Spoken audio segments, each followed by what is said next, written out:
Welcome. आप अपन discuss करेंगे आज के दिन के शिफ्ट 2 के JEE main memory based questions. और एक एक करके डिस्कस करते हैं। तो पहला क्वेश्चन परमुटेशन कॉम्बिनेशन और सेट थ्योरी का मिक्सचर है। परमुटेशन कॉम्बिनेशन है ही और थोड़ी सेट थ्योरी भी है। Number of 4 digit number which are neither divisible by 7 nor by 3, ना 7 से डिविजिबल हो ना 3 से डिविजिबल हो। तो अपन क्या करेंगे, आंसर क्या निकल के आएगा? आंसर निकाल के आएगा total numbers minus divisible by 7 plus divisible by 3 minus divisible by 21। इस वाले हिस्से को अगर देखो तो बेसिकली क्या लिखा हुआ है, ये A union B minus A intersection B।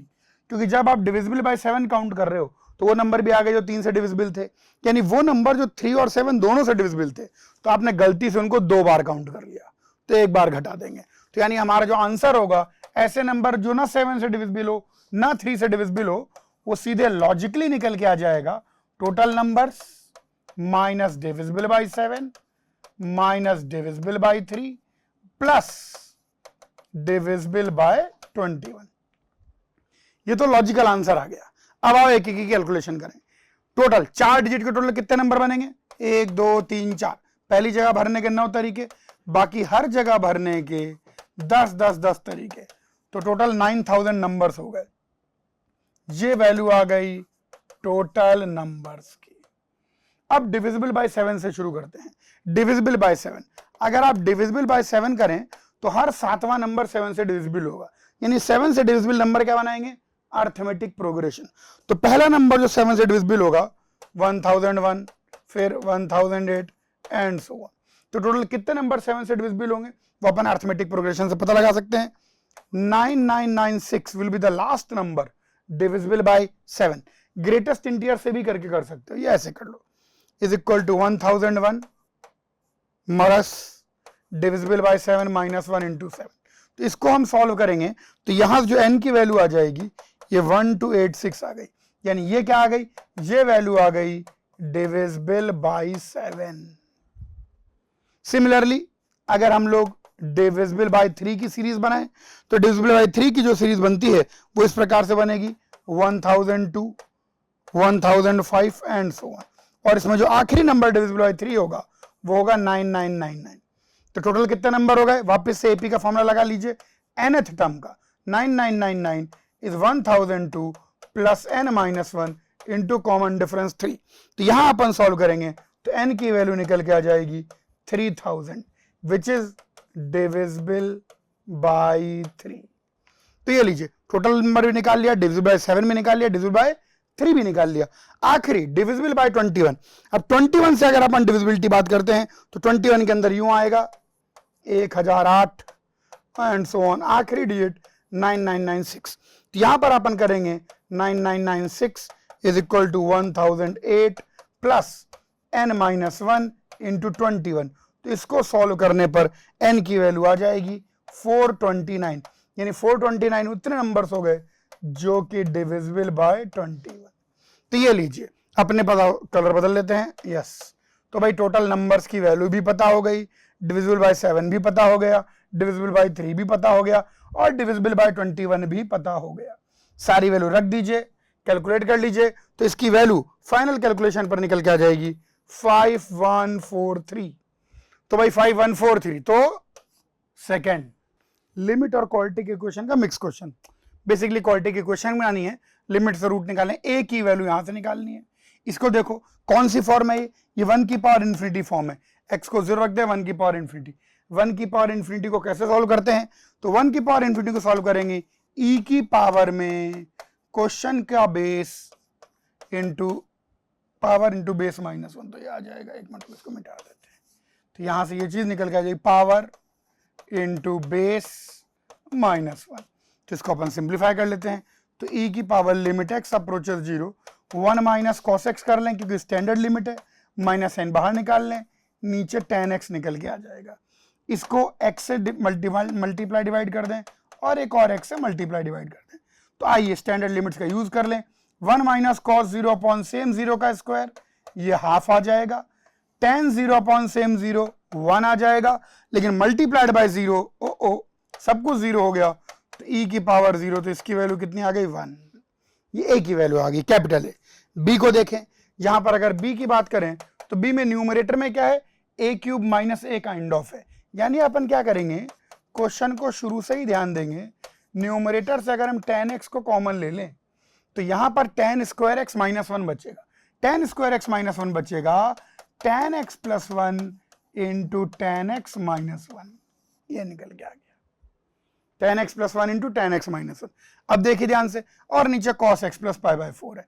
cos x plus pi by 4 को चाहो तो साइन में कन्वर्ट कर सकते हो, x अप्रोचेस पाई बाय 4 है, x अगर पाई बाय 4 को अप्रोच कर रहा है तो अंदर वाली चीज पाई बाय 2 यानी 0, x प्लस पाई बाय 4। चलिए आइए वैल्यूज पुट कर देते हैं, tan पाई बाय 4 यहां पर वैल्यू पुट कर दें जो स्टैंडर्ड वैल्यूज हैं, tan पाई बाय 4 तो इसकी वैल्यू 1 आ गई, 1 प्लस tan पाई बाय 4 इसकी वैल्यू 2 आ गई।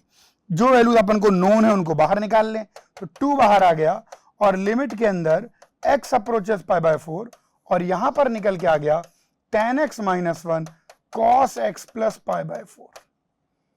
अभी ऊपर नीचे कटने वाला है, देखिए कैसे, स्टैंडर्ड थोड़ी ट्रिग्नोमेट्रिक मैनिपुलेशन, tan x को लिख दो sin x upon cos x, तो ये चीज बन जाएगी sin x minus cos x upon cos x, और cos x plus pi by 4 को खोल दो cos of a plus b के फॉर्मूले से, तो cos a cos b minus sin a sin b, तो cos a cos b minus sin a sin b, तो 1 बाई रूट 2 बाहर आ जाएगा और यहां cos x minus sin x, ये निकल के आ गया। ऊपर नीचे तक cos x minus sin x कटेगा लेकिन एक माइनस साइन यहां छोड़ जाएगा। अब वैल्यू रख दीजिए, cos पाई बाय 4 की वैल्यू ये है कि 1 by root 2, 1 by root 2 into 1 by root 2, 1 by 2, 1 by 2 का रेसिप्रोकल 4 और माइनस साइन, तो वैल्यू आ गई -4। ओके, तो अब हमको एक ऐसी क्वालिटी की इक्वेशन बनानी है जिसके रूट्स क्या क्या हो जाए, 1 और -4 हो जाए। बहुत ज्यादा आसान है, सम ऑफ रूट कितना -3, प्रोडक्ट ऑफ रूट कितना -4, तो क्वालिटी इक्वेशन क्या होगी, x square minus sum of root plus product of root equal to 0। तो ये है वो क्वालिटी की इक्वेशन जिसके रूट क्या होंगे 1 एंड -4। ठीक है, तो क्या क्या वैल्यू चाहिए, ए और बी की वैल्यू चाहिए, तो ए की वैल्यू कितनी आ गई 1 और बी की वैल्यू कितनी आ गई 3, तो आंसर आ गया 4। ट्रिग्नोमेट्री की इक्वेशन पर बेस सिंपल सा सवाल, इक्वेशन को ध्यान से देखें, इजी सा लग रहा है और है भी इजी। 32 की power tan square x plus sec square x को हम लोग 1 प्लस tan स्क्वायर एक्स लिख सकते हैं, ये 81 निकल के आ गया। यहां से 32 की पावर tan स्क्वायर एक्स ये कॉमन आ जाएगा और यहां पर 1 प्लस 32 81 आ जाएगा, तो यहां से आ जाएगा 32 की power tan square x is 81 by 33, 81 by 33। तो लॉग ले लेंगे अपन, तो tan स्क्वायर एक्स की वैल्यू निकल के आ जाएगी log at the base 32 81 by 33। तो यहां से हम लोग tan x की वैल्यू के बारे में कमेंट कर सकते हैं, tan x की वैल्यू कितनी आ जाएगी, root of log at the base 32 of 81 by 33। ये चीज गैस करने में ज्यादा दिक्कत नहीं होनी चाहिए कि यह जो क्वांटिटी है यह क्वांटिटी 0 से 1 के बीच में है। अगर यह क्वांटिटी 0 से 1 के बीच में है तो x अगर 0 से पाई बाय 4 वेरी कर रहा है तो आपको मिलेगा एग्जैक्टली 1 सॉल्यूशन। ये मिस प्रिंटिंग है, 0 नहीं है, ये गलत है, यहां 1 सॉल्यूशन आएगा, तो आपको number of solution will be 1।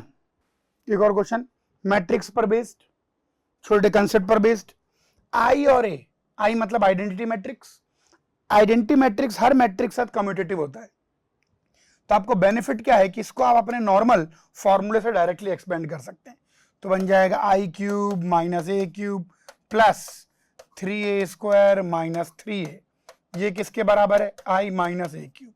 तो आइए दोनों ओर से कोई चीज कट रही है क्या, कुछ कैंसिल हो रहा है क्या, बिल्कुल, एक तो i से i कैंसिल हो जाएगा, माइनस ए क्यूब से माइनस ए क्यूब कैंसिल हो जाएगा, तो यहां से एक बेहतरीन रिलेशन निकल के आएगा कि ए स्क्वायर इक्वल टू ए, ये रिलेशन हमारे पास निकल के आ गया। चलो इस रिलेशन का फायदा उठाएंगे, ए स्क्वायर इक्वल टू ए अब हमारे पास निकल के आएगा, यही कर लेते हैं, ए स्क्वायर इक्वल टू, तो ए का स्क्वायर आप निकाल सकते हैं, ये आपका मैट्रिक्स है, इफ मैट्रिक्स दिस, यही है आपका मैट्रिक्स ए, थोड़ा यहां मिस प्रिंटिंग है, तो ये आ गया। तो यहां पर अपन a square equal to a करेंगे, तो ए का स्क्वायर अगर आप निकालेंगे तो a square a b plus b d 0 d square, और ये बराबर हो जाएगा, ये बराबर होना चाहिए इसके। आइए कंपेयर करें क्या क्या इक्वेशन बनती है। एक तो बन गई ए स्क्वायर इक्वल टू ए, ये टर्म इस टर्म के बराबर, यहां से बी कॉमन ले लें तो b into a plus d equal to b, और तीसरी equation d square equal to d. हमसे पूछा जा रहा है ऐसे कितने मैट्रिक्स पॉसिबल हैं। आओ देखें, ए स्क्वायर इक्वल टू ए है, ए स्क्वायर इक्वल टू ए, तो ए की वैल्यू क्या हो गई 0 और 1। Similarly d square equal to d, तो डी की वैल्यू क्या हो गई 0 और 1। अब यहां पर देखो b into a plus d equal to b के बराबर है, b into a plus d equal to b के बराबर है, तो यहां से b की वैल्यू क्या आ गई 0, एक b की वैल्यू तुरंत 0 निकल के आ गई यहां से b इंटू, अच्छा इस साइड लाके कॉमन ले लें तो यहां से एक और रिलेशन आपके पास निकल के आ जाएगा, b into a plus d minus b equal to 0, तो b कॉमन ले लें तो a plus d minus 1 equal to 0। तो एक सॉल्यूशन तो आ गया b इक्वल टू 0, और एक सॉल्यूशन और निकल के आया कि a plus d equal to 1। a plus d equal to 1 का क्या मीनिंग है कि जैसे a 0 ले लिया तो d को 1 ले लीजिए तो भी ये होल्ड करेगा, अगर इसको 1 0 ले लेंगे तो भी ये होल्ड करेगा। अच्छा b 0 होने की स्थिति में अगर b 0 हो रहा है तो a प्लस डी 1 हो या ना हो कोई फर्क नहीं पड़ता, यानी b इक्वल टू 0 और a plus d equal to 1, ये कंडीशन है।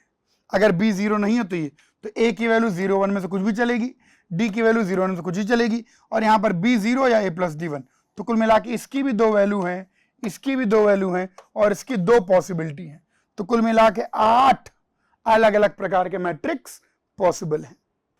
सीक्वेंस एंड प्रोग्रेशन के लॉजिक पर बेस्ड एक बहुत सही सवाल, a1 प्लस a2। अच्छा यहां पर कुछ बच्चे यही सोच रहे गए, पूछ भी रहे थे बच्चे बाद में कि सर a कौन सी सीरीज है, कोई भी सीरीज हो, a1 प्लस a2 a 10 तक का सम यहां पर अपन को दे रखा है, ये हो गया सम ऑफ 10 टर्म्स, ध्यान देखेंगे, और नीचे a1 प्लस a2 ap यानी सम ऑफ p टर्म्स, ये 100 बाई p स्क्वायर की वैल्यू दे रखी है, यानी सम ऑफ p टर्म का एक फॉर्मूला आ गया भाई कि sum of p term is p square into sum of 10 terms whole by 100, वो क्रॉस मल्टीप्लाई करके आगे निकल गया। अब हमको क्या चीज निकाली उस पर ध्यान दें, हमको निकालना है a11 अपॉन a10, ठीक है, a11 by a10, sum of 11 term, sum of 10 term and sum of 10 term minus sum of 9 term. a10, तो अब आपको सम ऑफ का फॉर्मूला पता है, तो आप a11 और a उसको अपन कैसे अलग अलग करते हैं, तो यहां से ये चीज निकल के आ गई।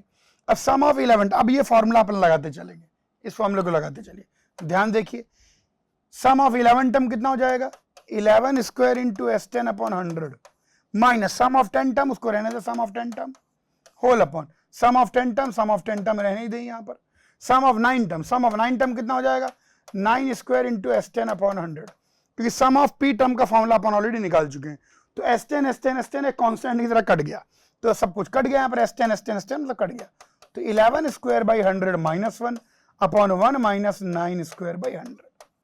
s10 एक कांस्टेंट की तरह कट गया बेसिकली, बस कैलकुलेट कर लेंगे तो ये वैल्यू निकल के आएगी 21 बाई 19। और देखो कोई ऑप्शन मैच कर रहा है क्या, ओ यस, पहला 3D कोऑर्डिनेट ज्योमेट्री का सिंपल सा ज्योमेट्री की बेसिक अंडरस्टैंडिंग पर बेस्ड क्वेश्चन। ये लाइन अगर पूरी तरह प्लेन में है, ठीक है भैया, ये प्लेन है और ये लाइन पूरी तरह प्लेन में है, तो लाइन का हर पॉइंट भी प्लेन में होना चाहिए।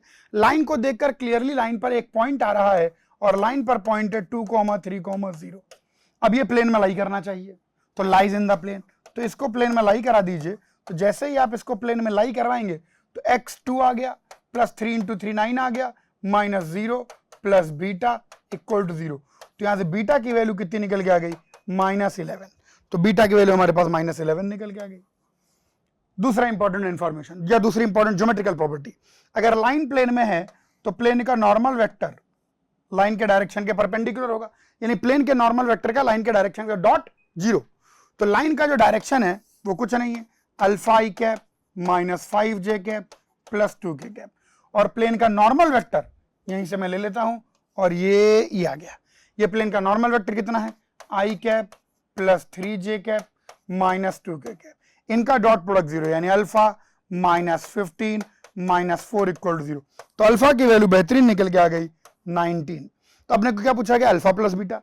देखो एक वेरिएबल उन्होंने वहां कांस्टेंट टर्म में दिया और एक वेरिएबल यहां पर नीचे उसकी डायरेक्शन में दिया, और दोनों के लिए 2 इक्वेशन है। तो अल्फा प्लस बीटा भाई साहब क्लियरली 19 माइनस 11 कितना निकल के आ रहा है 8। कोई आंसर है, यस। एक और क्वेश्चन, क्लास के अंदर बहुत बार बताया, बिल्कुल थ्योरी में कवर्ड है।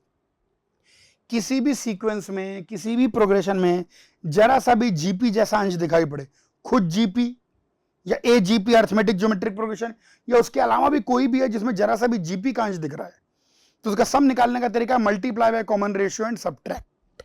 आइए, एस यहां पर इस सीरीज का कॉमन रेशियो 1/5 है, तो मैं क्या करूंगा, इसको 1/5 से मल्टीप्लाई कर दूंगा, तो 7/5 स्क्वायर, 9/5 क्यूब, 13/5 की पावर 4, 19/5 की पावर 5, घटा दीजिए, तो s माइनस एस बाई 5, ये 4s/5 निकल के आ गया, 4s/5 तो यहां निकल के आ गया, घटाइए, तो 7/5 तो यहां अलग से पड़ा हुआ है, लेकिन 9/5 स्क्वायर, 7/5 स्क्वायर, 2/5 स्क्वायर, फिर 13/5 क्यूब, 4/5 क्यूब, फिर 19 माइनस 13, 6/5 की पावर 4। अगर आप ध्यान से देखें तो ये हिस्सा एजीपी बन गया है, यहां से ये हिस्सा अर्थमेटिक ज्योमेट्रिक प्रोग्रेशन है, क्योंकि न्यूमरेटर पार्ट एपी में है और डिनोमिनेटर पार्ट जीपी में है, कोई दिक्कत नहीं। अब आप क्या करें कि बच्चे इसमें कंफ्यूज वैसे एजीपी का सम ऑफ इनफाइनाइट टर्म भी लगा सकते हैं, एजीपी का सम ऑफ इनफाइनाइट टर्म लगा दिए तो भी आंसर आ जाएगा। मान लीजिए नहीं याद है तो भी कोई दिक्कत नहीं, 4s/5 माइनस 7/5, अब ये एक एजीपी के बराबर है, 4/5 क्यूब एंड सो ऑन। अब आप इस सीरीज को थोड़ी देर के लिए कुछ के एज्यूम कर लीजिए, अब इसको मल्टीप्लाई बाय कॉमन रेशियो कर दीजिए, तो k/5 is equal to 2/5 cube plus 4/5 की पावर 4 एंड सो ऑन। ये इसको इक्वेशन 1 और इसको इक्वेशन 2 कह देते हैं। अब आप 1 - 2 कंसिडर कीजिए, अगर अपन अब 1 - 2 कंसिडर करें तो k - k/5 will come out to be 4k/5, और अब घटाइए, अब जब आप घटाना शुरू करेंगे तो 2/5 स्क्वायर प्लस 2/5 क्यूब प्लस 2/5 की पावर 4, तो ऊपर से 2 कॉमन आ जाएगा, या इनफाइनाइट जीपी का सम a/1 - r, तो first term upon 1 minus common ratio, ये आ गई 4k/5, यानी 4/5 इंटू s, ये k की वैल्यू 4s/5 माइनस 7/5, ये लीजिए, सॉल्व कर लीजिए, और सॉल्व करने पर हमारे पास s की वैल्यू जब हम कैलकुलेट करेंगे तो it comes out to be 305, then the value of 160s, ये s की नहीं 160s की वैल्यू है, और ठीक कर दें तो 160s की वैल्यू निकल के आ जाती है 305। पैराबोला और सर्किल, सिंपल सा सवाल है, tangent to the parabola at this, parabola दे रखा है y square equal to 8x और पॉइंट भी दे रखा है, तो इस पॉइंट पर इस पैराबोला की टेंजेंट की इक्वेशन हम लोग जानते हैं कि अगर हमारे पास parabola y square equal to 4x है और इस पर गिवन पॉइंट x1 y1 है, तो टेंजेंट की equation y1 is equal to 2a into x plus x1, तो 2 -4 पर y1 into 4 is equal to 2a into x plus x1। आइए यहां से 4 से 4 कट जाएगा, तो x प्लस 2, यानी टेंजेंट की equation x plus y plus 2 equal to 0 आ जाएगी। अब ये भैया सर्किल को भी टेंजेंट है, तो सर्किल को टेंजेंट है तो क्या होना चाहिए, कोई भी लाइन अगर सर्किल को टेंजेंट है तो सेंटर से perpendicular distance equal to radius, तो यही अपन करेंगे, अपन बोलेंगे perpendicular distance from centre equal to radius, तो 0,0 इसका सेंटर है, रेडियस a है, तो परपेंडिकुलर डिस्टेंस फ्रॉम सेंटर कितना हो जाएगा, 2/√2 का mod is equal to radius, तो a की वैल्यू कितनी नहीं आ गई, √2, रूट है, तो a की वैल्यू कितनी आ गई 2। ये तो बहुत ज्यादा आसान क्वेश्चन था। Then find the value of it. Mean और वेरिएंस, स्टैटिस्टिक्स पर बेस्ड सिंपल क्वेश्चन, इस प्रकार का क्वेश्चन अक्सर आता रहता है। Mean and variance of 7 observation is 8 and 12, 7 observation है जिनके मीन 8 है और वेरिएंस 12 है, और 2 ऑब्जर्वेशन 8 और 6 है, तो हम मान लेते हैं कि ऑब्जर्वेशन है A B C D E और 8 and 6, 7 ऑब्जर्वेशन है जिसमें से 5 अपन को अननोन है, 2 नोन है। सबसे पहले मीन, आइए तो इनका मीन 8 आ रहा है, तो यहां से अपन को a plus b plus c plus d plus e की वैल्यू पता लग जाएगी, a plus b plus c plus d plus e plus 8 plus 6/7, इसकी वैल्यू अपन को 8 दे रखी है, तो यहां से a plus b plus c plus d plus e, यानी बचे हुए का मीन डिवाइड बाय 7। अगर अपन बचे हुए का मीन निकालेंगे तो this will come out to be 42/5। ये बचे हुए का मीन आ गया। अब वेरिएंस, वेरिएंस का फॉर्मूला लगा दीजिए, तो वेरिएंस की वैल्यू निकल के आ जाएगी summation xi square by n minus mu mean. तो वेरिएंस आपके पास 12 दे रखा है, तो summation xi square mu square upon 7 minus 864 ये निकल के आ गया। तो यहां से हमारे पास समेशन xi स्क्वायर की वैल्यू निकल के आ गई, जो कि निकल के आएगी 532।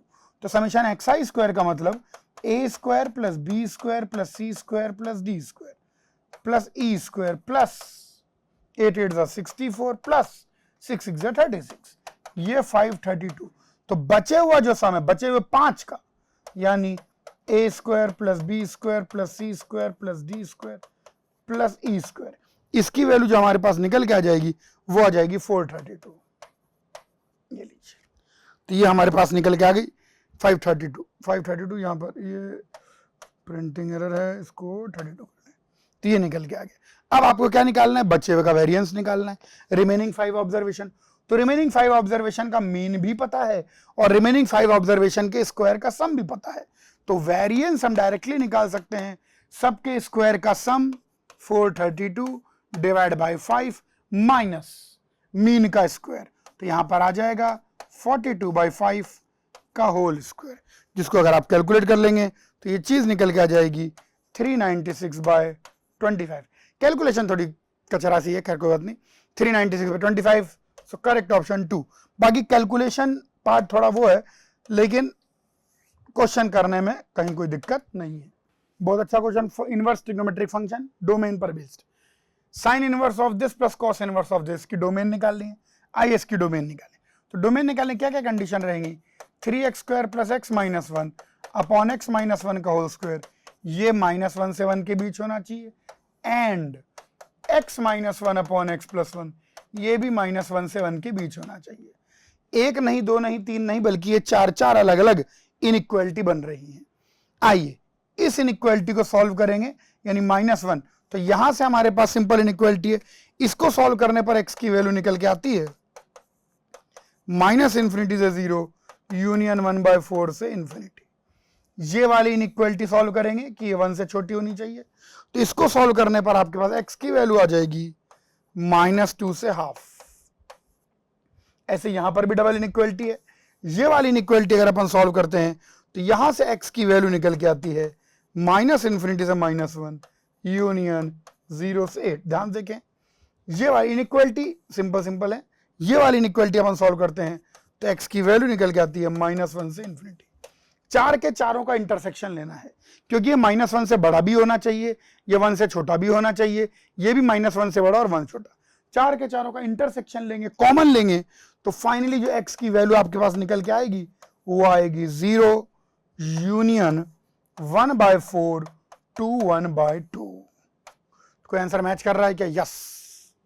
सेकंड 0 भी आएगा, या 1 लिखा है गलत है, आंसर सेकंड ही होगा। मैथमेटिकल रीजनिंग पर बेस सिंपल सा क्वेश्चन, लॉजिकल स्टेटमेंट्स। ये देखो, ये जो है ना कंडीशनल स्टेटमेंट है, इसको आप लॉजिकली समझो। अगर हमारे पास लिखा हो P इंप्लाइज Q, तो इसका मतलब क्या होता है?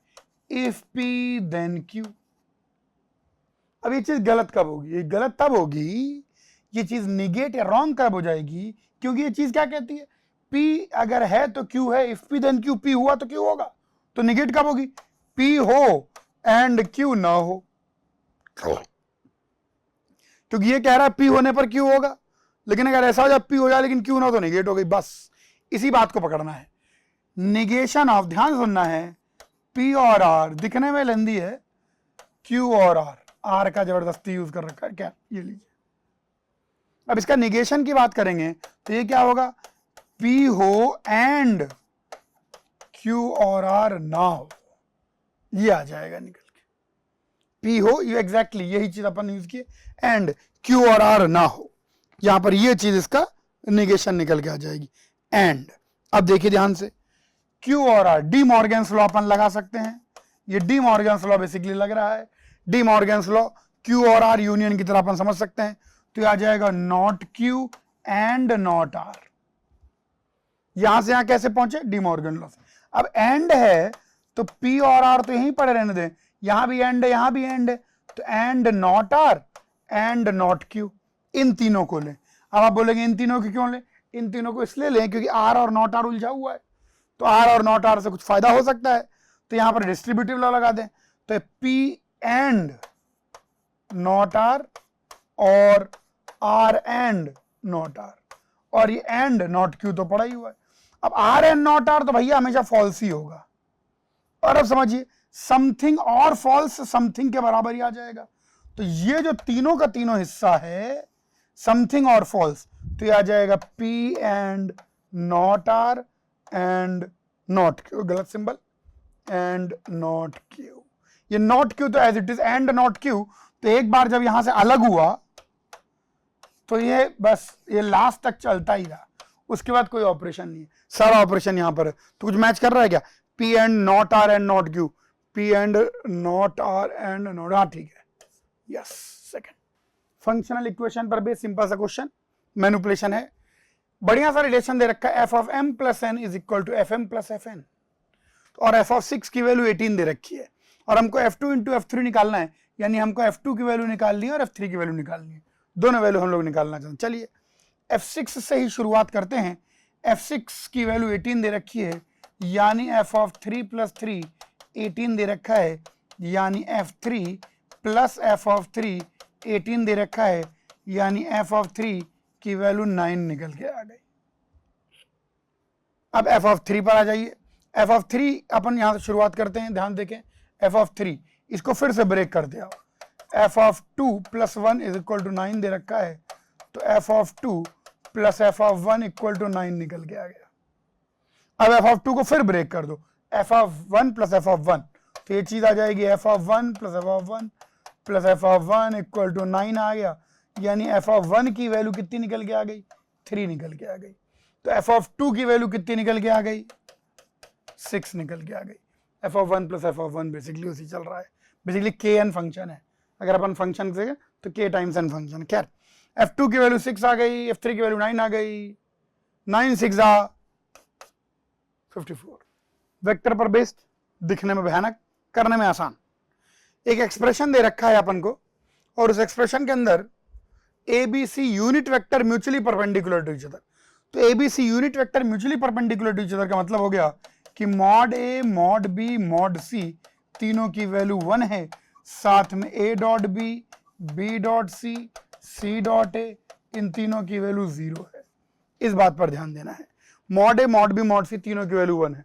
वेक्टर ट्रिपल प्रोडक्ट की तरह 3 एक्सप्रेशन है, यहां पर 3 एक्सप्रेशन गिवन है, एक ये है, एक ये है और एक ये है, और तीनों 3 वेक्टर का वेक्टर ट्रिपल प्रोडक्ट है, उसको एक्सपेंड कर दीजिए। आप एक्सपेंड करेंगे कटते ही आंसर आता है, कुछ विशेष नहीं है, लेकिन आप कर देते हैं। डॉट प्रोडक्ट ऑफ एक्सट्रीम, तो mod a square into middle vector r vector minus b vector minus dot product of middle vector with outside vector a dot r vector minus b vector, और ये पूरा ए vector. ये पहले वाले का आया। दूसरे वाले का plus dot product of extremes into middle vector r vector minus c minus b dot r vector minus c vector, और यहां बी वेक्टर आया प्लस। तीसरे वाले में क्या होगा? Mod c square r vector minus a minus c dot r vector minus a, और यहां पर सी वेक्टर इक्वल टू 0। आइए तीनों को सॉल्व आउट कर लेते हैं। मॉड ए स्क्वायर की वैल्यू भी 1, मॉड बी स्क्वायर की वैल्यू भी 1, मॉड सी स्क्वायर की वैल्यू भी 1। तो इन तीनों को अगर जोड़ेंगे तो ये 3r वेक्टर माइनस ए प्लस बी प्लस सी निकल के आ जाएगा। अब यहां पर देखिए, थोड़ा सा कैलकुलेशन कर लेते हैं। ए डॉट आर तो ए डॉट आर रहेगा, लेकिन ए डॉट भी 0 हो जाएगा। तो यहां पर देखो तो ये चीज आएगी a dot r a vector minus b dot r b vector plus c dot r c vector, ये निकल के आ गया हमारे पास। A dot r a vector, b dot r b vector, c dot r c vector, ये चीज हमारे पास इक्वल टू 0। तो खैर आगे पढ़ा हुआ है। अब ये क्या है, क्लास में बहुत बार बताया भी गया है, ये वाली चीज और कुछ नहीं है, ये वाली चीज आर वेक्टर ही है। इस बात को कैसे समझेंगे? देखिए, आर वेक्टर को अगर हम एज्यूम कर लें एक्स आई कैप प्लस वाई जे कैप प्लस जेड के कैप, तो ए वेक्टर के टर्म्स में ले लेते हैं क्योंकि ये म्यूचुअली परपेंडिकुलर है। आई कैप जे कैप के कैप जैसी ही उनकी भी प्रॉपर्टी है। तो अपन ले लेते हैं x times a vector, y times b vector, z times c vector. ABC जो है वो बेस वेक्टर है क्योंकि तीनों म्यूचुअली परपेंडिकुलर हैं, तो अपन पूरा थ्योरम इन स्पेस लगा सकते हैं। तो यहां देखोगे तो r डॉट x आ जाएगा, r डॉट b y आ जाएगा और r डॉट c z आ जाएगा। तो बेसिकली क्या लिखा हुआ है देखो, x a vector, y b vector, z c vector, r vector, 3r vector minus r vector 2r vector, 2r vector minus a plus b plus c 0। तो r vector की value निकल के आ गई a plus b plus c by 2। तो है कोई option? Yes, third. Passing the point के क्वेश्चन हमेशा क्लास में बताया गया, रिवर्स अप्रोच लगानी है ना। Locus of the mid point अपन मान लेते हैं, वही पुरानी कहानी, अपन एज्यूम कर लेते हैं कि mid point h comma k है। अगर mid point h comma k है तो t इक्वल टू s1 जो है वो इक्वेशन हो जाएगी। t मतलब टेंजेंट की इक्वेशन, तो xh by 4 plus ky by 9, 1 से 1 तो कर कट जाएगा। s1 का मतलब h square by 4 k square by 9। भाई ये आ गई उस लाइन की, उस कॉर्ड की इक्वेशन जिसका mid point h comma k। अब ये कहां से पास करती है? -3 -5, तो पुट कर दीजिए, x किया -3 तो -3h बाई 4 और -5 दोनों ही नेगेटिव है, ठीक है, -5k बाई 9, ये मिल गया लोकस। अब लोकस को जनरलाइज कर लीजिए, h को x से रिप्लेस कर दीजिए, k को y से रिप्लेस कर दीजिए और सिंप्लीफाई कर लीजिए। जैसे आप इसको सिंप्लीफाई करेंगे तो लोकस निकल के आ जाएगा 9x square 4y square plus 27x plus 20y equal to 0। तो कोई मैच कर रहा है क्या? 9x square 4y square 27x 25, तो सही ऑप्शन आ गया 4। हाँ, एक और क्वेश्चन इंटीग्रेशन पर बेस्ड, कोई खास बात नहीं है। x minus greatest integer of x और ग्रेटेस्ट इंटीजर ऑफ x। तो ग्रेटेस्ट इंटीजर भैया जब भी इंटीग्रेशन में आएगा, ब्रेक करेंगे हर इंटीजर पॉइंट पर, तो पाई स्क्वायर बाहर पड़ा हुआ है, पड़े रहने उसको। 0 से 1, जब 0 से 1 की बात करते हैं तो ग्रेटेस्ट इंटीजर की वैल्यू 0 हो जाएगी। तो यहां पर इसको 0 रख देंगे, x की पावर 0, तो 0 से 1 में सिर्फ sin pi x by 2 dx बचेगा। sin पाई x बाई 2 का इंटीग्रेशन मुझे नहीं लगता बताने की जरूरत, लेकिन बता देंगे। 1 से 2, जब 1 से 2 की बात करेंगे तो ग्रेटेस्ट इंडेक्स की वैल्यू 1 हो जाएगी। तो यहां पर ये थोड़ा तंग करेगा, पर थोड़ा ही तंग करेगा, इंटू x माइनस 1 यहां पर dx निकल के आ जाएगा। ये लीजिए sin पाई x बाई 2 का इंटीग्रेशन, इसमें कोई खास बात नहीं है, इसका integration minus cos pi x by 2 upon pi by 2 और लिमिट कहां से कहां? 0 से 1। अब जब भी दो अलग अलग फंक्शन आ जाए, तो अलग अलग स्पीशीज आ जाए, अलजेब्रिक है, ट्रिग्नोमेट्रिक है, तो लगना ही इंटीग्रेशन बाय पार्ट। बिना इंटीग्रेशन बाय पार्ट लगाए नहीं होगा। तो ये क्या बन जाएगा? Plus first function into integration of second. तो इंटीग्रेशन ऑफ सेकेंड पर आ जाइए, cos pi x by 2 whole upon pi by 2, इस पूरे की लिमिट कहां से कहां? 1 से 2, minus integration of differentiation of first, तो x माइनस 1 का differentiation 1 into integration of second, तो minus cos pi x by 2 upon pi by 2 dx। Easily integrable है सारी चीजें, वैल्यू रखते चले जाएं और ये वैल्यू कट कुटा के हमारे पास जो चीज निकल के आएगी, ये आएगी लास्ट में 4 पाई माइनस 4, तो यानी आ जाएगा थर्ड।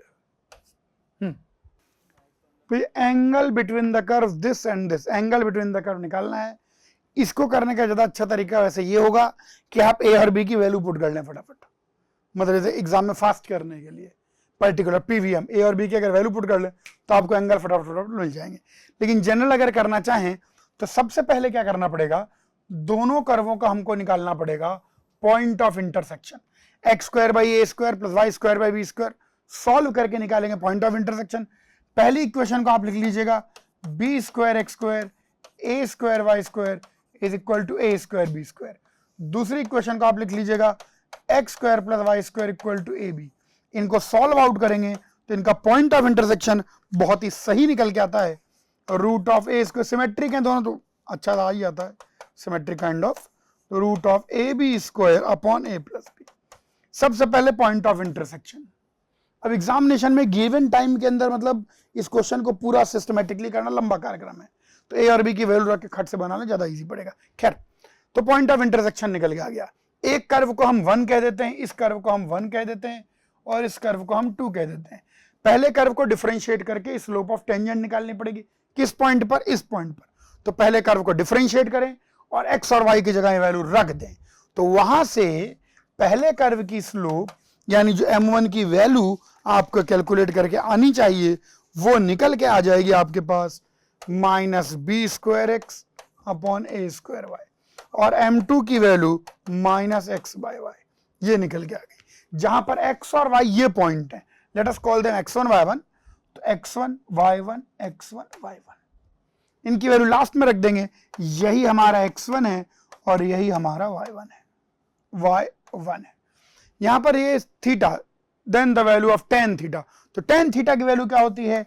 tan थीटा की वैल्यू वेल नोन है हमको, m1 minus m2 upon 1 plus m1 m2, ये है tan थीटा की वैल्यू पुट कर देंगे, x1 y1 की पुट कर देंगे, कैलकुलेट करेंगे तो ये चीज निकल के आ जाएगी a minus b upon root a b. ये क्वेश्चन करने में उतना लंबा, करने में कोई विशेष दिमाग का यूज नहीं होता इसके अंदर, मतलब इंटेलिजेंस पॉइंट ऑफ व्यू से कमी है, कंसेप्ट पॉइंट ऑफ व्यू से सिंपल कंसेप्ट है एंगल ऑफ इंटरसेक्शन का, कैलकुलेशन लेंदी है। तो ऐसे क्वेश्चंस के लिए आप आगे के लिए ध्यान रखें कि जब भी वेरिएबल डिपेंडेंट क्वेश्चन हो, पीवीएम पुट वैल्यू मेथड, इस पॉइंट की दूरी लाइन से निकालनी है। अच्छा क्वेश्चन है, पॉइंट की लाइन से परपेंडिकुलर डिस्टेंस 3D में निकालने के लिए बहुत सारे तरीके हैं। आइए, ये भी एक प्लेन गिवन है, ये भी एक प्लेन गिवन है। सबसे पहले इन दोनों प्लेन का हम लोग निकालेंगे लाइन ऑफ इंटरसेक्शन।